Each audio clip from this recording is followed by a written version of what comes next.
사랑하는 형제자매 여러분, 오늘은 2021년 5월 16일 주일입니다. 이 16일 주일 영상 예배를 통하여 하나님께 영광 돌리며 위로부터 내리는 은혜를 풍성하게 입고 살아가시기를 주의 이름으로 기원합니다. 이제는 이 코비드-19 팬데믹이 끝났을 때 또 다른 것이 뭐가 올지는 아무도 몰라요.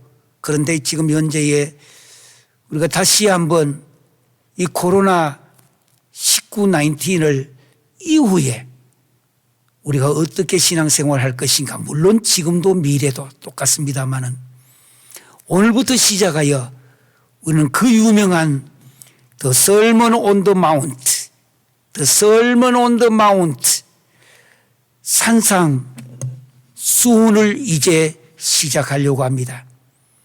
이제 이 고난의 시간 끝이 났을 때, 물론 끝이란 거 없습니다만 끝이 났을 때 더 나아가서 우리들의 신앙을 이제는 새롭게, 뭔가 새로운 세상에서 새롭게, 예전으로 못 돌아갑니다. 돌아갈 수도 없고 돌아가지도 않습니다.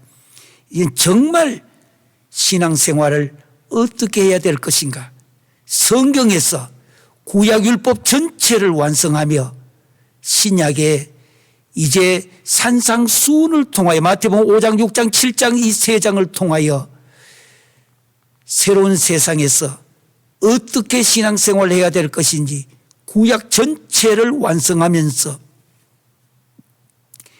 예수 그리스도 은혜의 시대를 어떻게 열어가야 될 것이 구체적으로 나와 있습니다.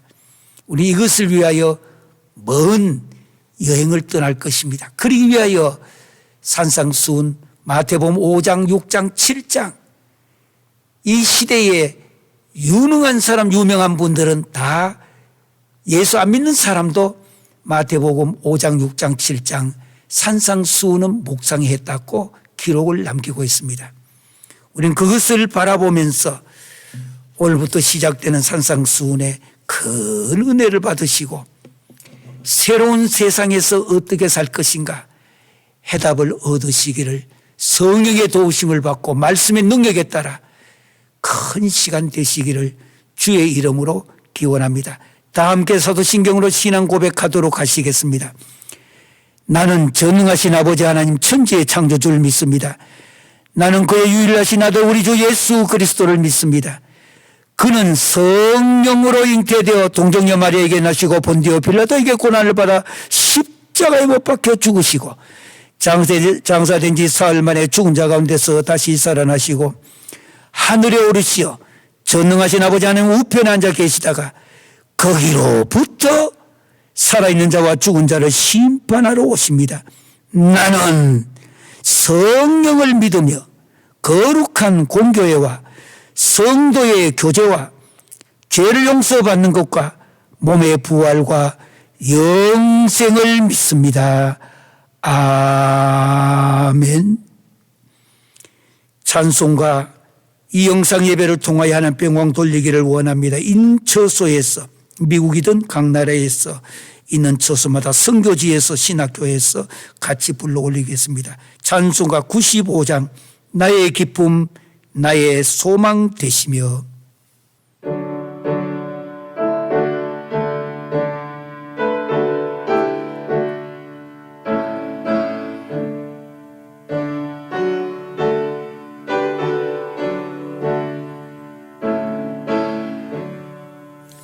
나의 기쁨 나의 소망 되시며 나의 생명이 되신 주 밤낮 불러서 찬송을 드려도 하신 마음 뿐일세. 나의 사모하는 선한 목자는 어느 꽃다운 양의 무리와 늘 함께 가셔서 기쁨을 함께 하실까. 길도 없이 거친 넓은 들에서 갈 길 못 찾아 애쓰며 이리저리로 헤매는 내 모양 저 원수 조롱하도다. 주의 자비로 고화평 하늘굴 모든 천사도 반기며 주의 놀라운 진리의 말씀에 천지가 화답하도다. 나의 진정 사모하는 예수님 음성조차도 반갑고 나의 생명과 나의 참 소망은 오직 주 예수뿐일세. 아멘.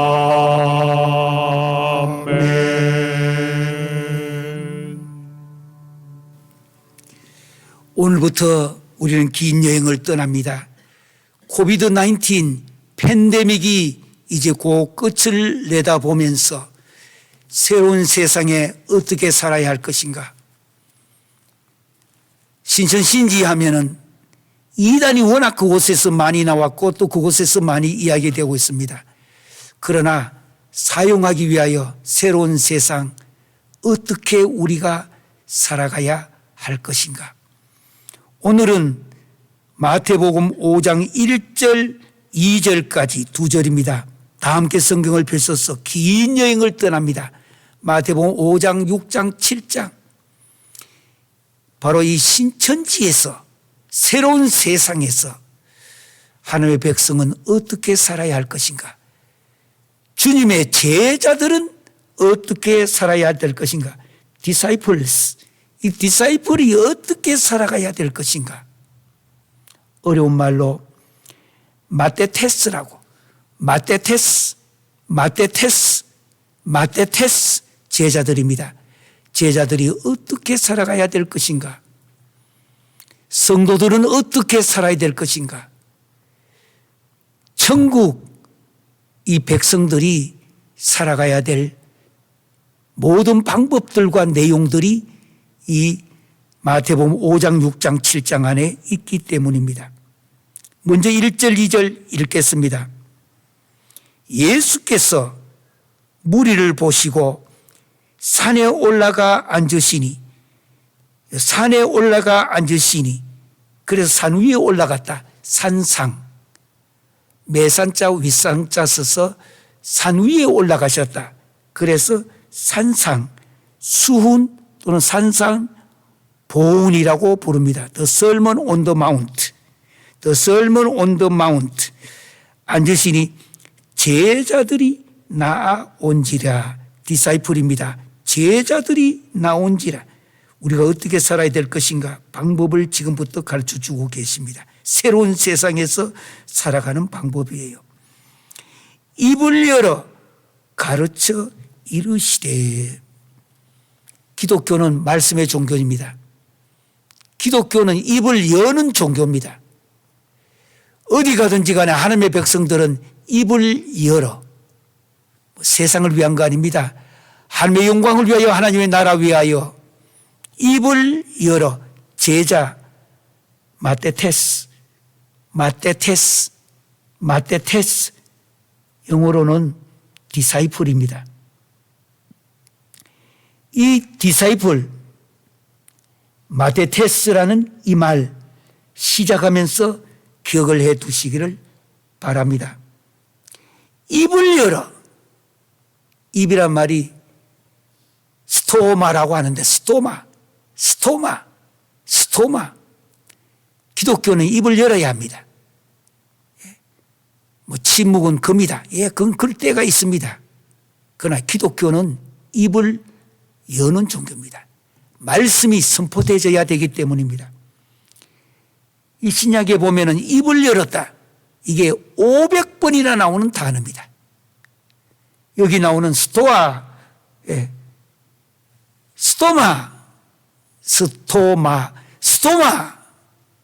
500번이나 입을 열어. 그럼 기독교가 무엇을 해야 될 종교인지, 하나님의 나라, 신구약 66권 전체의 주제는 하나님의 나라입니다. The Kingdom of God. 하나님의 나라. 다른 말은 신국입니다. 신. 귀신 신자, 나라 국자. 그래서 신국, 하나님의 나라. 원어적으로는 디카요 순에 떼우라고. 디카요 순에 떼우. 하나님의 의입니다. 이 하나님의 의를 이야기하는 종교가 기독교입니다. 곧 하나님의 나라입니다. 천국이 바로 하나님의 나라입니다. 물론 천국의 개념은 성경에 여러 개가 있습니다. 교회가 천국입니다. 하나님의 나라예요. 교회가. 그래서 교회가 확장되면 하나님의 나라가 확장되는 거예요. 또 하나님의 통치가 이루어지고 있으면 그곳에 아골골짝 빈들 어디든지 간에 하나님의 통치가 이루어지면 거기가 하나님의 나라예요. 또 하나님의 나라는 여기 있다 저기 있다 하지 말고 네 마음속에 있다. 너 속에 하나님의 나라가 있다라는 것. 우리 속에 예수 그리스도를 영접하시면, 내 안에 예수 그리스도가 들어오게 되면은, 성령님이 내 안에서 함께 하시면은 내 안이, 내가 바로 하나님의 나라라고 하는 것. 하나님의 나라. 귀하고 존귀한 겁니다. 뿐만 아니라 하나님의 나라는 우리가 세상을 떠났을 때에 마지막으로 가야 될 영원. 후일에 우리가 죽게 될 때 어떻게 되는가? 죽으면 또 어떻게 되는가? 성경은 이것을 무엇이라고 말씀하고 있는가? 그리고 천국은 또 어떤 곳인가? 예화가 아니라 성경의 원어에서 이 문제를 어떻게 해석하고 있는가? 더 나가면 이스라엘 백성 유대인들은 이 문제를 어떻게 받아들이고 있단 말인가? 그리고 이방인들에게 주님께서 이 문제를 어떻게 가르쳐주고 계시는가? 신약에서. 그래서 우리는 먼저 하나님의 이 나라를 생각하시면서 입을 열어, 스토마, 입을 열어. 그 다음에 그 뒤에 보니까 예수께서 무리를 보시고 산에 올라가 앉으시니 산상입니다. 제자들이 나온지라, 마테테스, 입을 열어 가르쳐 이르시되.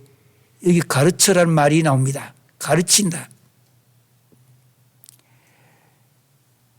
가르친다, 디다스케. 가르친다라고 하는 이 teach, 영어로 T-E-A-C-H 뒤에다 ing를 붙입니다. teaching.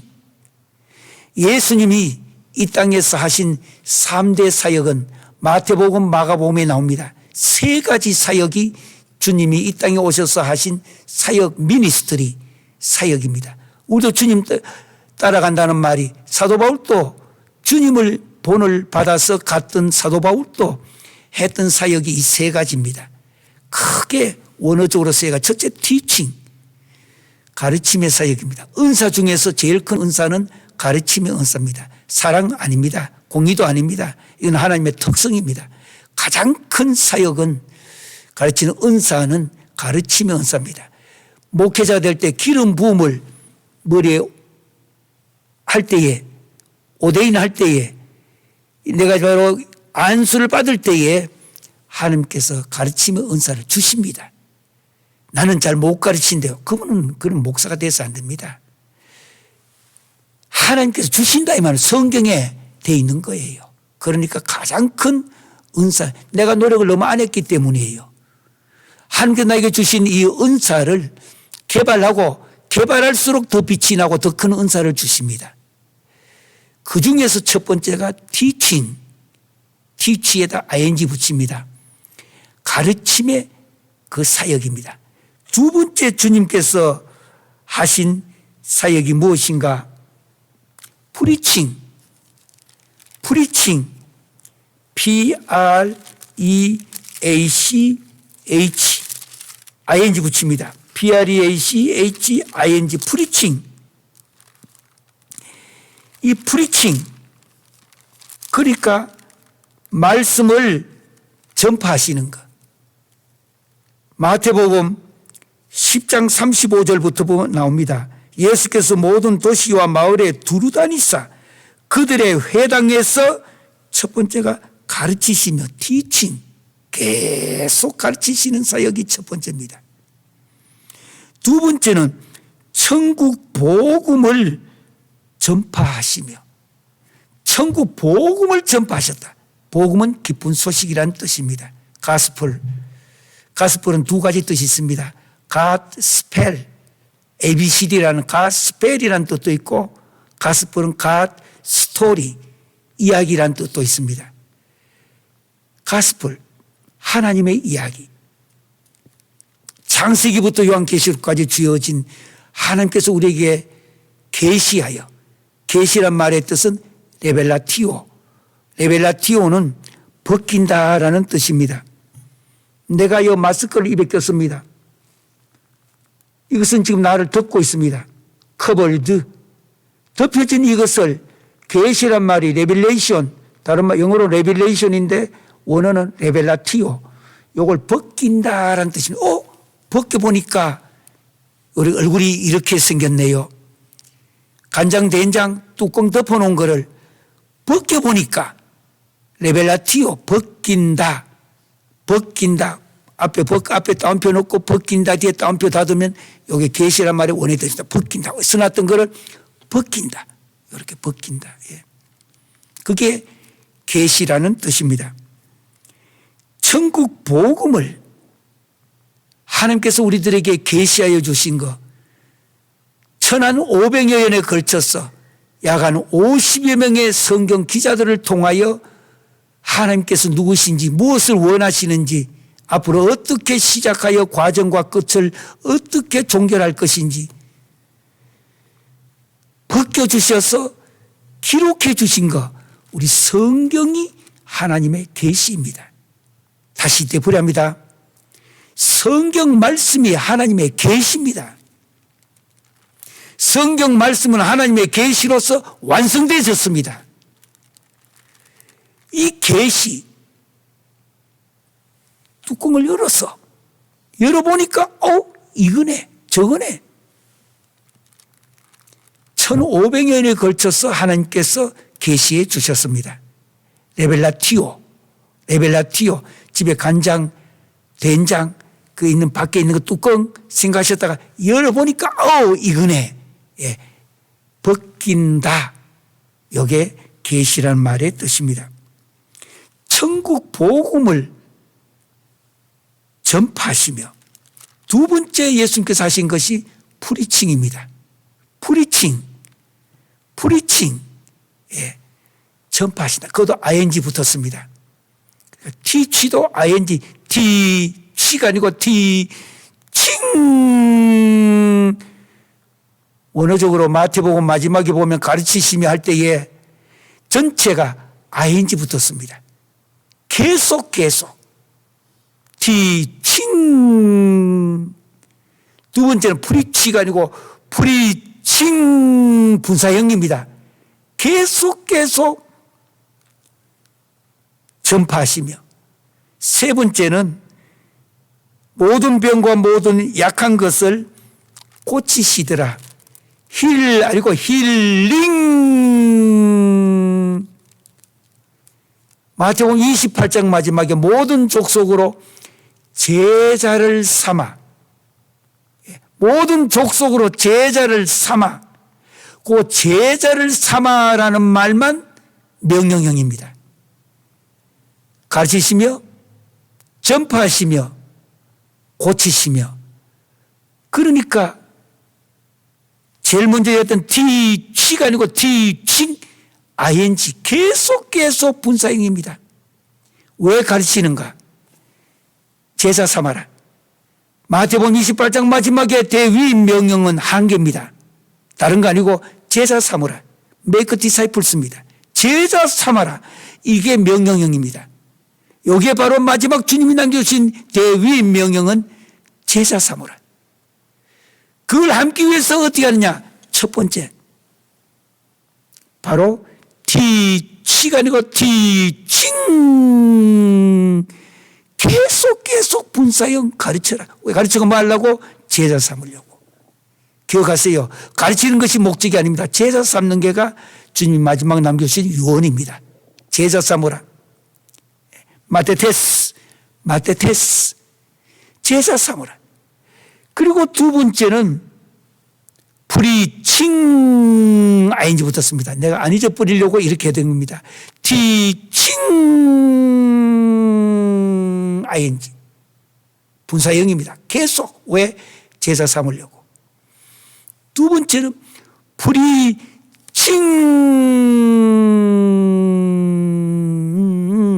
계속 뭐 하려고? 제자 삼으려고. 세 번째는 힐링 ing 분사형입니다. 요 세 가지는 제자 삼으라고 하는 대위 명령, 그것만이 명령입니다. 예수님 남겨주신 마지막 대위 명령을 뭐 제자 저 뒤에 있는 병도 고치고 뭐 가르치고 아닙니다. 제자 삼으라. 여기 한 단어예요. 그게 명령형입니다. 제자 삼으라. make disciples. 그래서 제자 삼는 것이 우리들에게 남겨진 우리들. 제가 여러 차례 이야기를 했습니다만 제 사명의 핵심은 사람을 얻어, 사람을 길러, 사람을 남기는 사역입니다. 사람을 남기는 사역. 그렇게 하려면은 방금 이야기했던 teaching, preaching, 힐링 목적은 한 가지입니다. 제자 삼아라. 그래서 우리들의 최고의 관심은 제자 삼는 것입니다. 지금 얼마나 큰 교회를 만들었느냐. 코로나 이전에는 괜찮아요. 코로나가 옴으로써 아무것도 아닌 것을 알았습니다.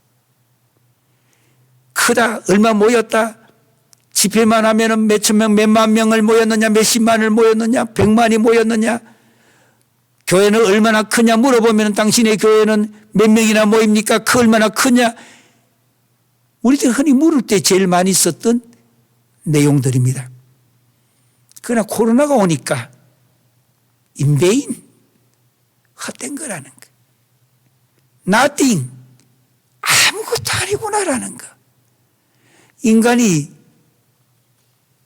대단한 것 같았는데 생명체도 아닌 코로나 바이러스 하나에 꼼짝을 할 수 없는.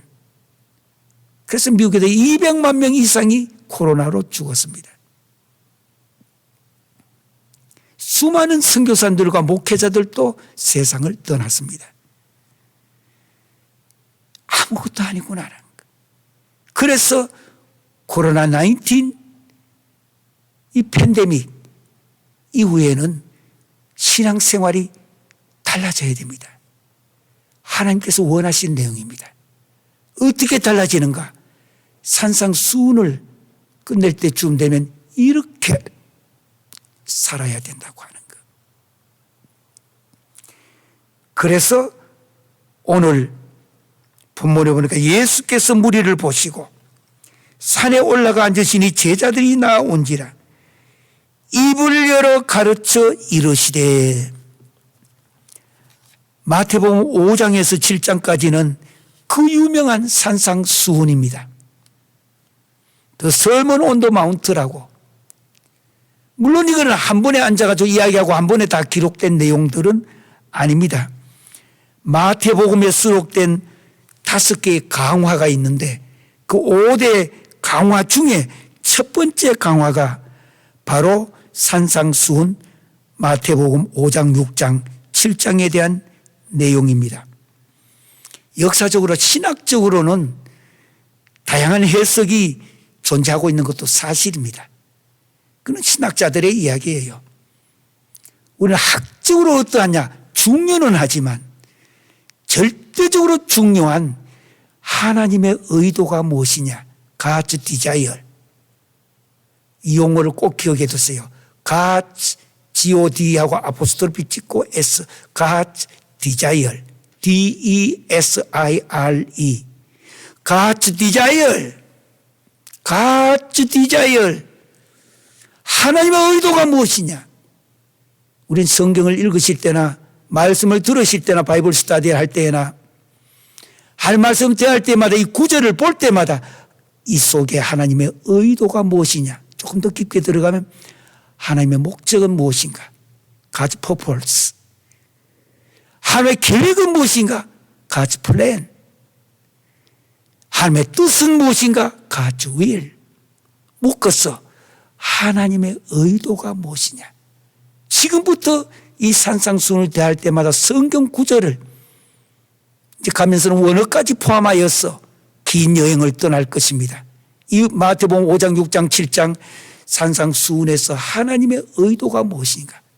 특별히 코비드-19 팬데믹 세계를 뒤덮고 있는 이것이 코로나 바이러스가 끝나가는 이후에 새로운 세상에서 하나님의 백성들은 어떻게 살아야 하고 죄 몸된 귀한 지도자들은 어떻게 무엇을 우리가 가르쳐야 될 것인가? 이 산상수훈이 바로 구약 전체에 대한 완성이 이 안에 들어있기 때문입니다. 한국말로만 그저 생각하지 마시고 히브리식 사고, 히브리식 체연에 따라서 히브리식 사고는 삼통사고입니다. 통합, 제일 먼저 통전적 사고가 있습니다. 두 번째는 통합적 사고가 있습니다. 세 번째는 통섭적 사고입니다. 이건 요즘 말로 융합적 사고라고 말합니다. 성경이 이 위에 기록되어 있습니다.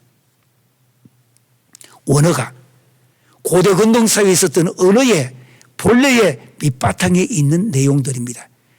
삼통만이 있는 것이 아니라 오체가 있습니다.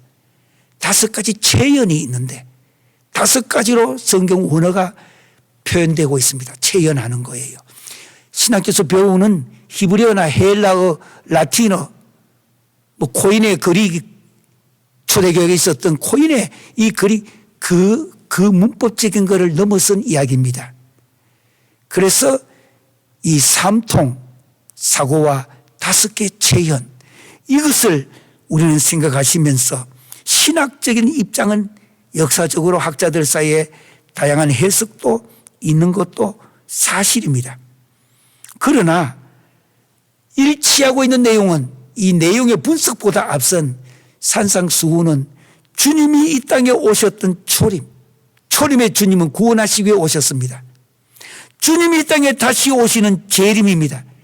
재림은 심판하기 오셔서 하나님의 나라 이 땅에 모든 예언이 성취가 완성이 되어지는 것을 의미합니다.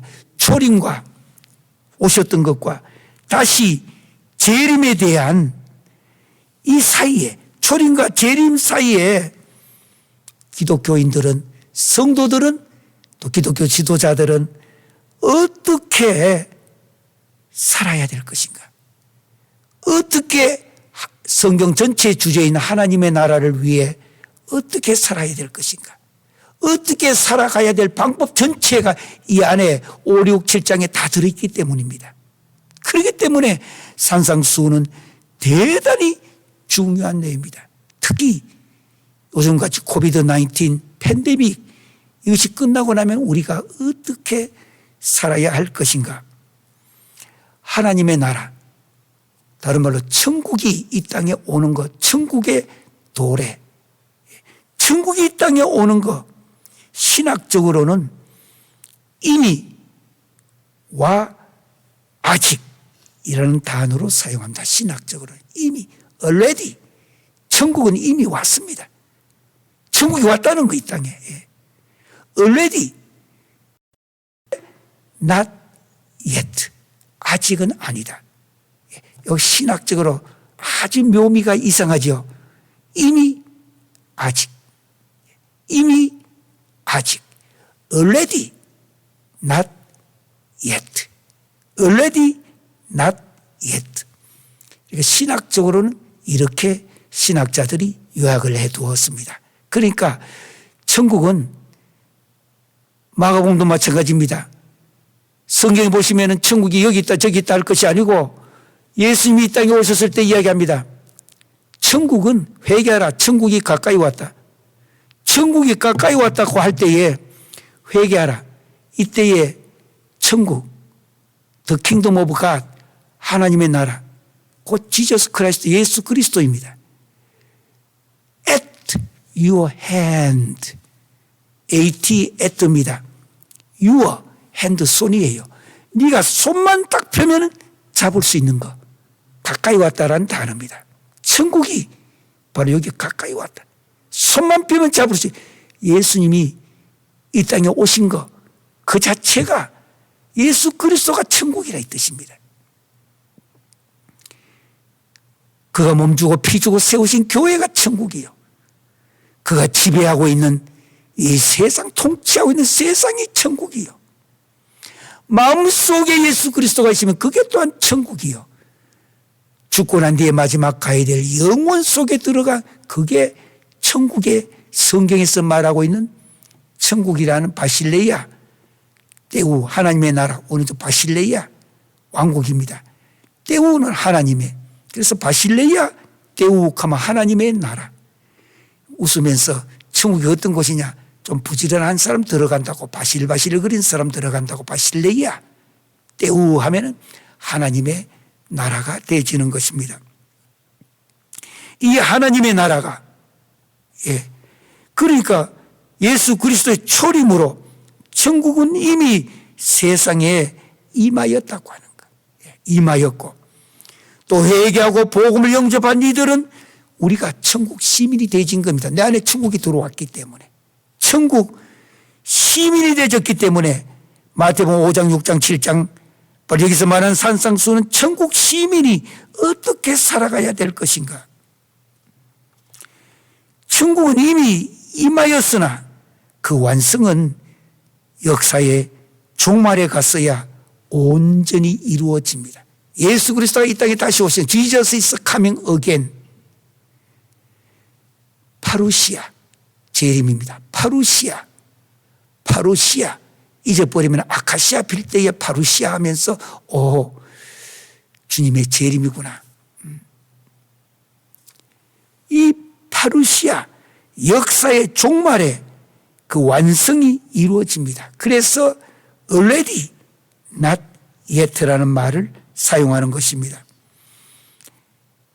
역사의 종말에 천국이 완성될 때까지 천국 시민은, 한 걸음 더해서 그리스도인들은, 또 하나님의 귀한 예수 그리스도의 제자들은 하나님의 이 진리와 이 사단의 불법이 혼재하고 있는 이 상태의 이 세상을 살아가야 합니다.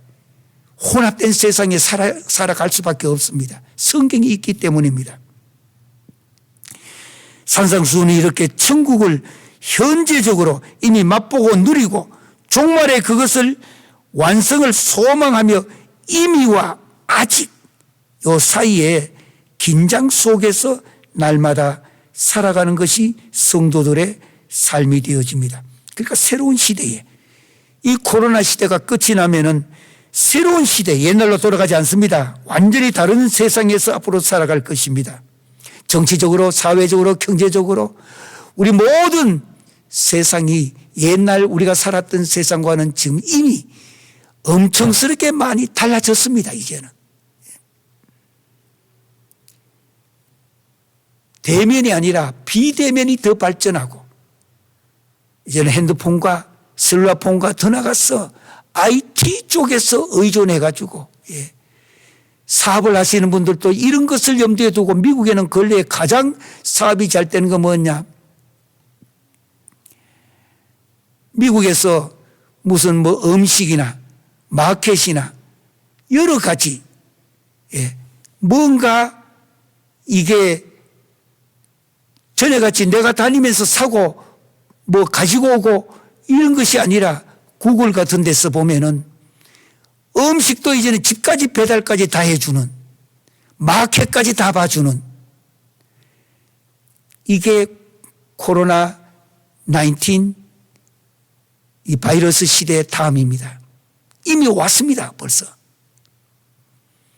교회도 빨리 이것을 눈을 차리지 못하고 그대로 있으면은 뒤떨어지고 성도들은 이제 교회를 떠나갈 수밖에 없는 시간이 찾아온 것입니다. 빨리 교회도 이 너무나 빨리 지나가는 이 세상에 파도에 휩쓸리면은 떠내려가면 안 돼요.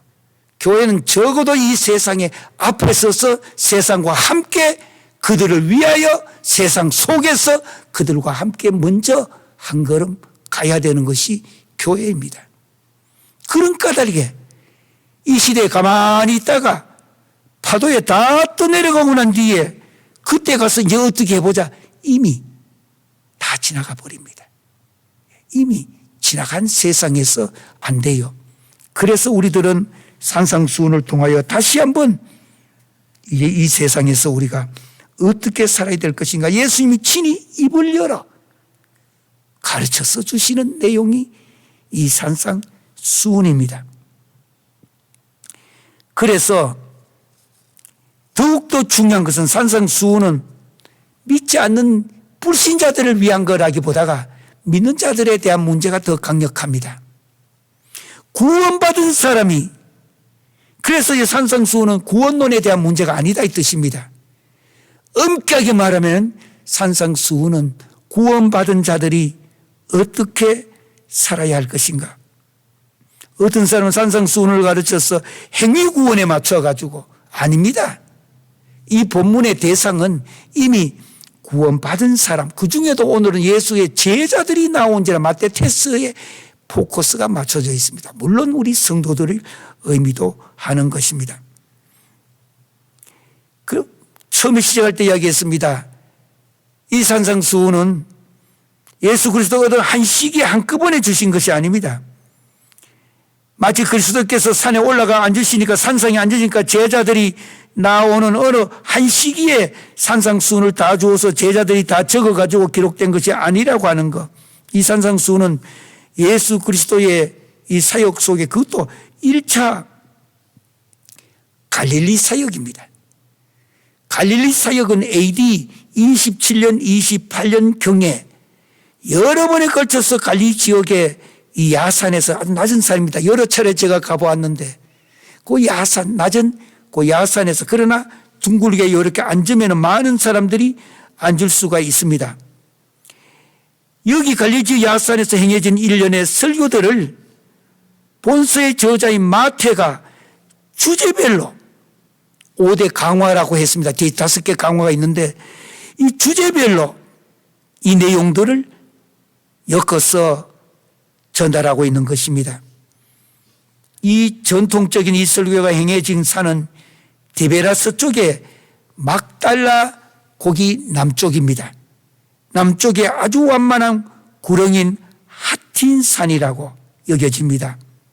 혼스 오브 하틴이라고 저는 여러 차례 가서 사진도 찍고 또 고고학자들 미국 분들 닥터 게리 코엔 박사와 그리고 수많은 고고학자들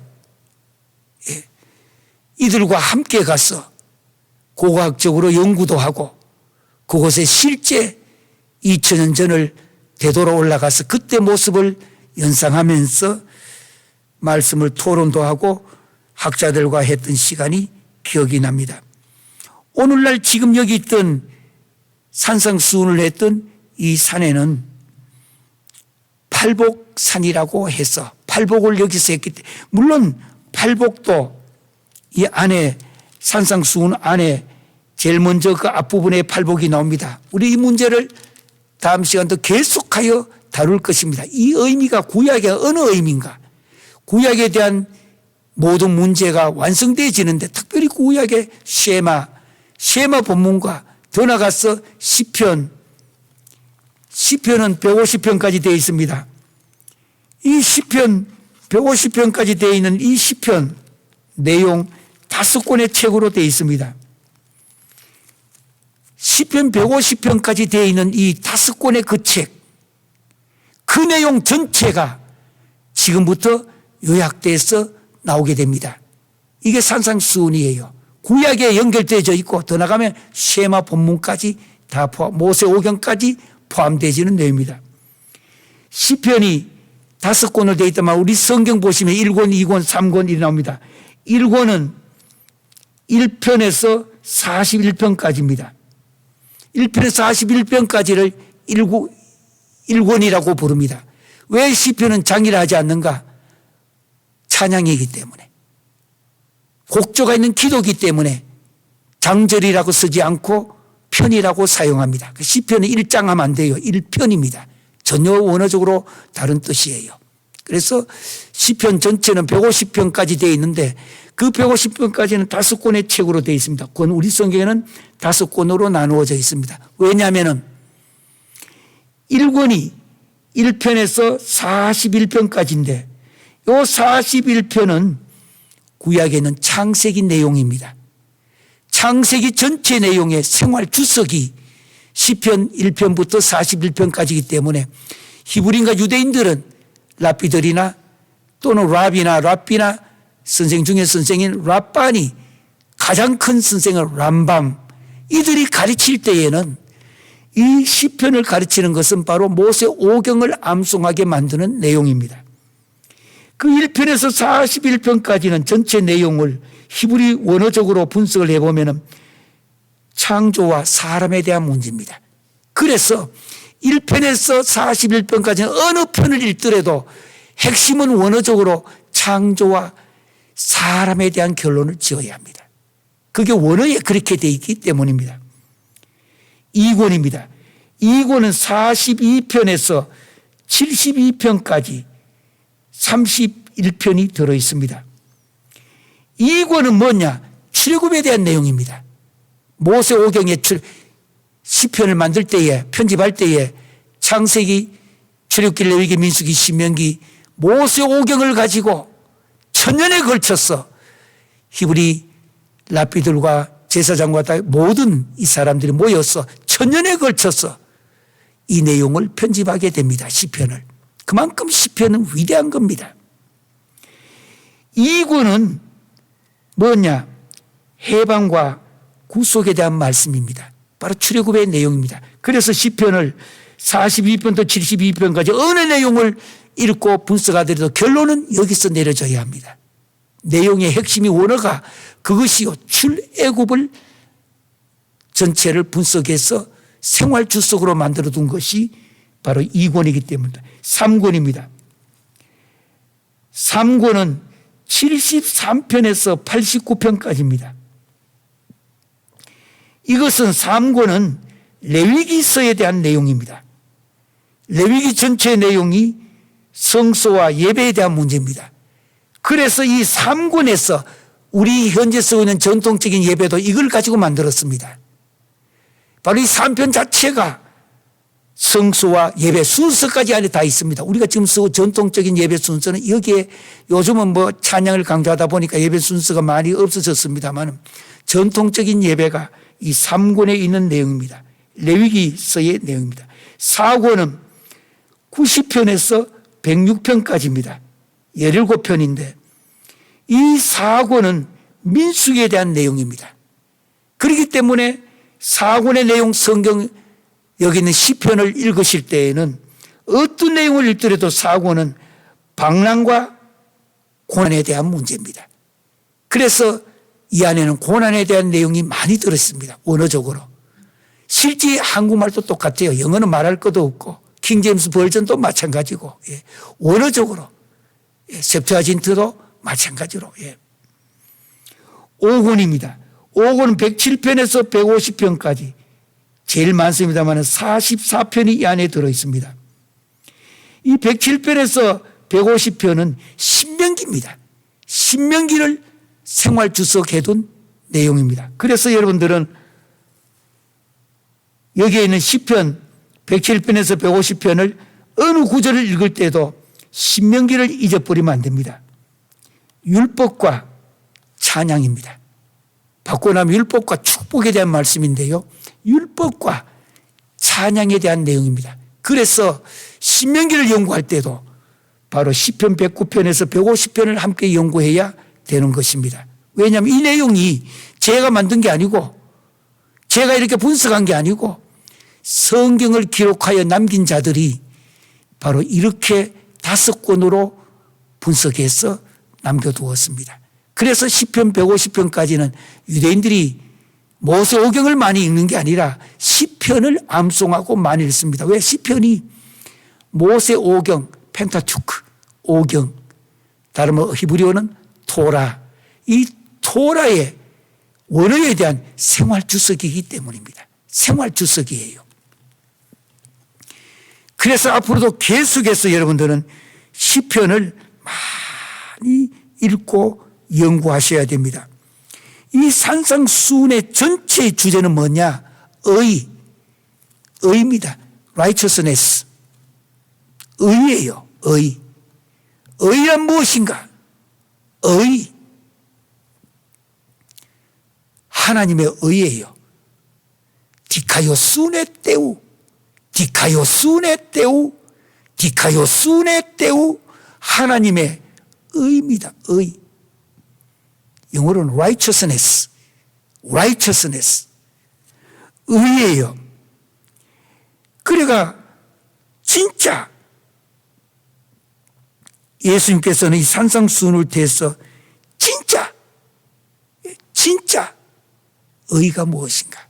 진짜 의. 그저 의가 아닙니다. 진짜 의가 무엇인지를 가르치고 있는 분이 예수님이십니다. 저기에 동남아시아에 많은 나라들이 있습니다. 그 중에서 한국에서 나간 선교사 중에서 중국에서 오랫동안의 선교 생활을 하시다가 그곳에 나가서 저쪽 캄보디아와 저쪽으로 나가서 선교하는 분이 계십니다. 어려운 가운데서, 힘든 가운데서 전체를 다 바쳐 선교하시는 분이 있는데 제가 그곳에 몇 차례 가서 한 번은 졸업식에 갔습니다. 졸업식에 갔더니 그 선교사님 이름이 양권식 선교사라는 분이 계십니다. 이 선교사님은 정말 주님밖에 몰라요. 한국에서도 목회 잘 하시다가 한 번 제가 한국에 나가서 강의를 한번 하게 됐는데 그 강의 듣고 난 뒤에 조금 지내다가 자기는 선교사로 가겠다고 모든 거 다 두고 선교로 가겠다고 그래 가서 그날 졸업식을 하는데 앞에 나와서 교장으로서 훈시를 하는 거 내가 듣고 오래전에 갔던 것인데 아직도 안 잊어버리고 있습니다. 앞으로 언젠가 또 한번 가려고 합니다. 너무나 제가 그때 감동을 많이 받았던 내용이에요. 뭐라고 이야기하느냐 하면은 뭐 보통 학교 학장이나 되면은 긴 말도 하고 뭐 교훈을 또 하잖아요. 아무 말도 안 해요. 여러분 오랫동안에 가르치고 배운 거 감사합니다. 제가 여러분 가르칠 때마다 했던 말 기억나시느냐고. 뭔 말하고? 신학, 학자 이야기 수많은 학자들 뭐 칼빈이든 몰트만, 불트만이든지 누구든지 간에 수많은 학자들 이야기할 것인가? 아니면은 진보적인 학자들, 보수적인 학자 이런 거 배운 신학을 또 이야기할 것인가? 그걸 말 한마디도 안 하고 저는 시작 때부터 끝날 때까지 한 번도 안 빠지고 계속했던 말 기억나십니까? 진짜 목회자가 되세요. 진짜 기독교인이 되세요. 진짜 하나님의 사람이 되세요. 진짜. 요즘 너무 가짜가 많다는 뜻인가 봐요. 그래서 진짜, 이 진짜 여러분들은 예수의 제자가 되시고 하나님의 사람이 되시고 목회자가 되세요. 진짜 목회자가 되세요. 진짜. 예. 아주 눈물을 걸썽거리며 진짜가 되라고 하는 거예요. 진짜. 오늘 예수님께서 산상수훈을 주신 가장 중요한 액센트가 뭐냐? 포커스가 뭐냐? 산상수훈을 통해서 진짜 의가 무엇인가? 진짜 하나님의 이 의가 무엇인지를 제시하고 있는 것이 마태복음 5장, 6장, 7장 산상수훈의 핵심이 있습니다. 이 의가 성도들의 삶에서 어떻게 나타나야 되는가? 우리는 오랫동안에 교회 다니고 오랫동안에 예수 그리스도를 증거하고 성경을 가르치고 바이블 스터디를 하고 바이블 티칭을 하고 오늘까지 하나님의 나라를 세운다며 왔습니다. 참 귀한 일 많이 하셨습니다. 그런데 진짜 하나님의 의가 성도들의 삶에서 어떻게 드러나야 하는 것인가? 어떻게 하나님의 의가 나타나야 하는가? 구약의 율법과 이 산상수훈은 밀접한 연속성상이 있습니다. 율법이 따로 있는 거 아닙니다. 율법과 산상수훈이 다리로 말하면 브릿지로 말하면 두 개가 연결되어 가지고 구약에는 율법이 이 다리를 지나와서 산상수훈에 와서 완성이 되어지는 내용이기 때문입니다. 많은 분들이 산상수훈을 너무 가볍게 경하게 꼭 도덕, 윤리, 철학적으로만 생각하고 있는데 아닙니다. 반면에 산상수훈은 구약의 율법하고 근본적인 차별성도 존재하고 있습니다. 구약에서 말한 율법이 주로 인간의 외적인 행위를 강조하고 있다면 외적인 것. 외면적인 것을 행위를 규정하고 강조하고 있다면 산상수훈은 율법의 규정의 기준을 절대적 차원으로까지 율법 준수의 기준을 인간의 내적 영역으로 확대하고 있습니다. 이걸 놓치지 마세요. 오늘 마지막 말입니다. 구약의 율법은 인간의 모든 의의 문제를 외적 행위로 규정하고 있다면 산상수훈은 인간의 내적인 이 내적인 영역으로 확대하고 있습니다. 그래서 산상수훈을 모르고 구약의 율법을 이해했다는 것은 잘못했고 요즘은 구약으로 돌아가는 추세가 많습니다. 잘못하면 위험합니다. 율법주의자가 될 수 있기 때문입니다. 율법은 중요합니다. 그러나 구약의 율법이 외적 행위를 규정하고 있다면 신약에 있는 이 산상수훈은 율법 준수의 기준을 인간의 내적인 것, 저 영혼의 깊은 곳에까지 내적인 영역으로 확대하고 있다는 확대. 아주 구약의 율법을 아주 절대적이면서 내면적인 차원으로 확대시키고 그리고 확대 또 한국 한말 심화시킨다라는 것. 산상수훈에서 구약의 율법에 대한 의미를 확대시키고 심화시키기 때문에 마태복음 5장 17절에 보면은 이런 말씀이 나오잖아요. 내가 율법이나 선지자를 폐하러 온 줄로 생각하지 말라. 폐하러 온 것이 아니요 완전하게 하려 함이라. 이 한 절 갖고 다음에 우리는 깊게 묵상할 것입니다. 예수님 오신 목적이 율법을 폐하기 위함이 아니요 완전케 하기 위하여 오셨다고 했습니다. 다시 한번 이 산상수훈 마태복음 5장, 6장, 7장을 통해서 구약의 율법을 확대하고 내적으로 더 심화시키고 다시 제 목소리가 올라갑니다. 절대적이면 내면적인 차원으로 더 깊게 만들고 있는 것이 산상수훈이기 때문에 산상수훈을 이해하지 못하고 율법을 연구하고 내가 이해한다. No! 산상수훈이 구약의 율법에 대한 것이 외적이라면 내적이고 이 내적이 더 확대하고 심화시키고 절대적으로까지 차원까지 주님이 오셔서 직접 가르치고 그것도 산상에서 산에 올라가시니 제자들이 나온 자 입을 열어 가르쳐 그 내용입니다. 입을 열어 가르쳐 마태복음 5장 6장 7장의 은혜가 지금부터 이 끝날 때까지 몇 달 동안에 이 5장 6장 7장을 몇백 번을 읽으시면 구약이 눈에 다 보입니다.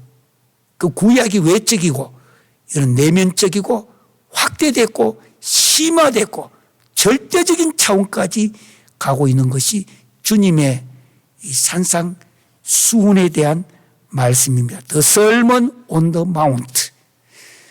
오늘부터 시작되는 산상 수훈 구구절절마다 또 읽고 또 읽고 또 읽고 기도하시고 성령의 도우심을 받아 큰 은혜 그리고 코비드-19 이후에 새로운 신앙생활 시작하시는 바로 신앙과 신학이 같이 가는 귀한 시간 되시기를 주의 이름으로 기원합니다. 우리 다 함께 제가 기도하며 축도함으로 오늘 이 귀한 말씀을 마치려고 합니다. 다 함께 기도하시겠습니다. 예수께서 무리를 보시고 산에 올라가 앉으시니 제자들이 나온지라 입을 열어 가르쳐 이르시되 이제 주님께서 귀한 산상수훈을 주시니 감사합니다.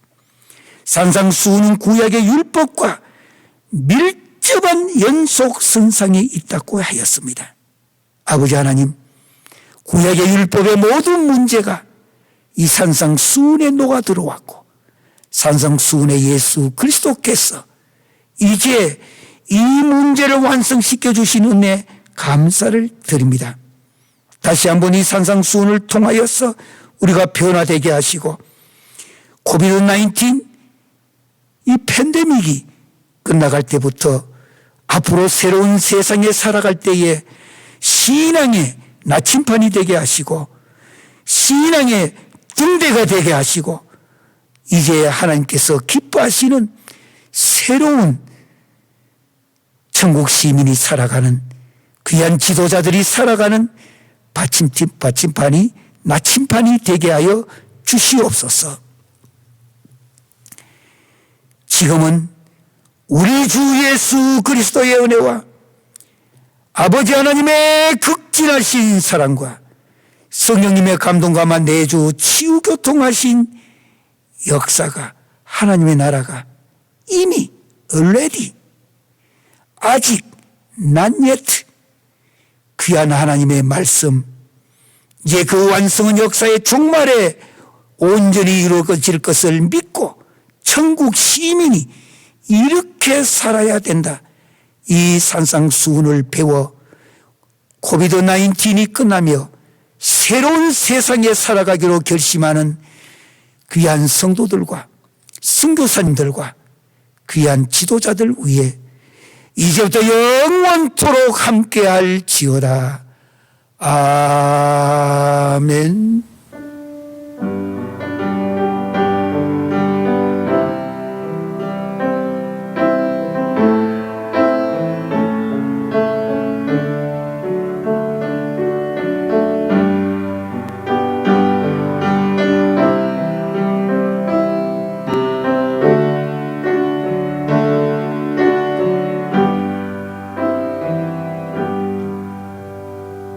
코비드-19 시대에 우리가 인사합니다. 특별히 산상수훈을 시작하면서 이제부터 우리가 그래 이렇게 살아야지.